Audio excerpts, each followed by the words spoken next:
Hello मित्रांनो, welcome back to our channel. आज मावशी बनवणार आहे एकदम क्रिस्पी आणि टेस्टी ताले फिश फ्राय। चला तर मग वेळ न घालवता सुरुवात करूया। सर्वात पहिले मावशीने फिश चांगलं स्वच्छ धुवून घेतलंय। फ्रेश फिश असेल तर रेसिपीची टेस्ट मस्तच येते। आता एका डिश मध्ये घालूया चवीनुसार मीठ, आलं लसूणचं पेस्ट, थोडंसं हळद, लाल तिखट मिरची पावडर आणि खास चटपटी टेस्ट साठी चिंचाचं पाणी। दुसऱ्या डिश मध्ये रवा घेऊन ठेवा। आता हे सगळं मसाला एकत्र छान मिक्स करून घेऊया, जेणेकरून फिशला मस्त फ्लेवर येईल।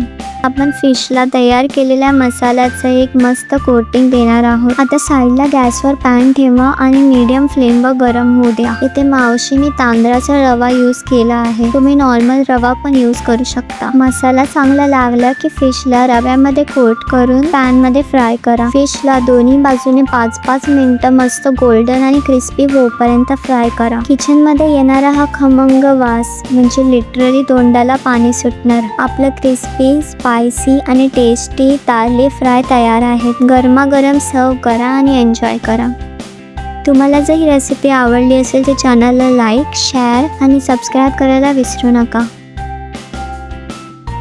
Thank you for waiting till the end. Bye.